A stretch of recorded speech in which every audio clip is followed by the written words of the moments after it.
Welcome back to another episode of The Space, a mindfulness podcast for everyone. Today we're talking about flexible thinking. No, you don't need to put your leg behind your head to do it. Flexible thinking is the ability to see something in a new way.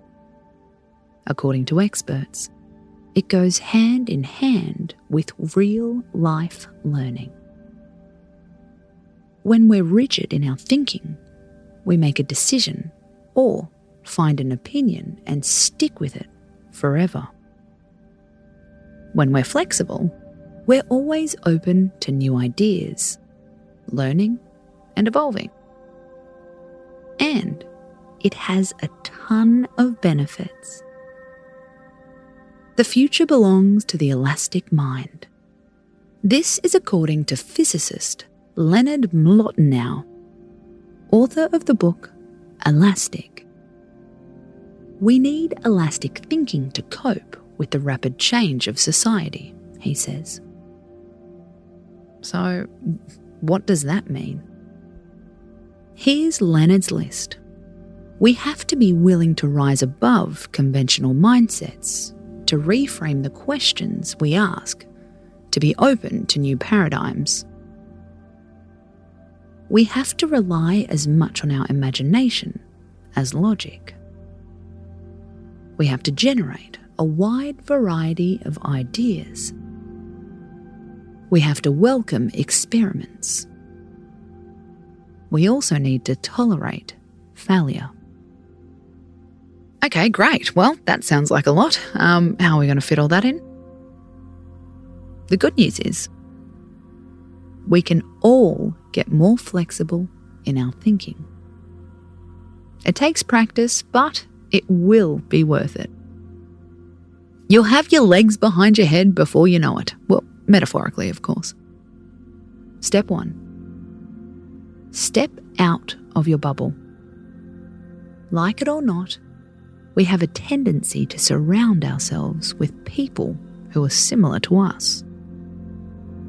Research shows the first thing we notice about people are their race and their gender.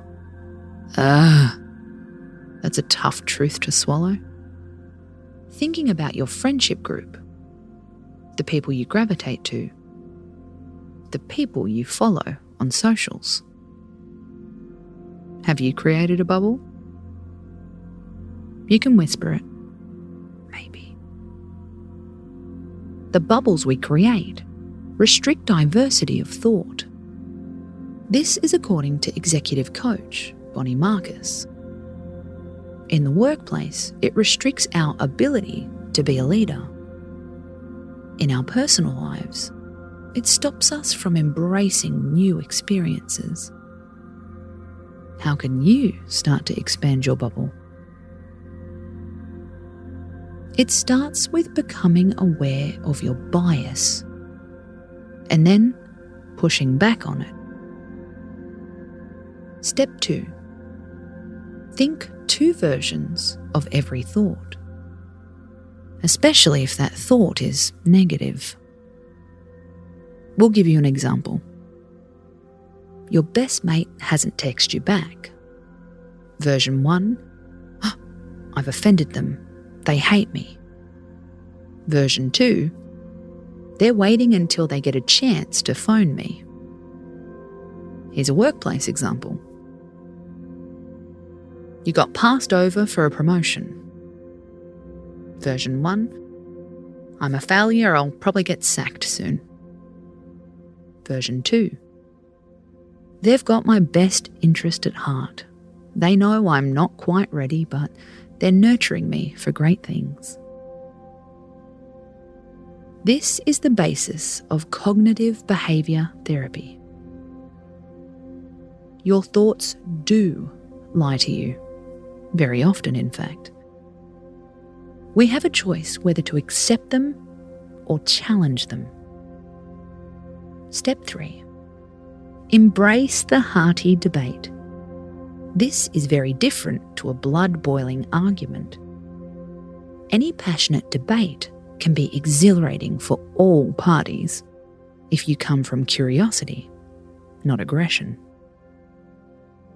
One simple clue is to check in with your body. How does this debate feel physically? If your body feels tight, restricted, and ready to pounce, you're in fight mode. Press pause. This isn't flexible thinking. It's conflict. If your body feels open, exhilarated, and energized, lean into it. You might still think you're right, or you might totally change your mindset. Elastic thinking isn't about sacrificing your voice. You can still have an opinion. Just don't cling so tightly or make it a core part of your identity. How can you flex your thinking today? In a convo with your kids? In a debate with your partner? In your next team meeting? Remember, the future belongs to the elastic mind. Don't be so stiff that you're left behind. Space out.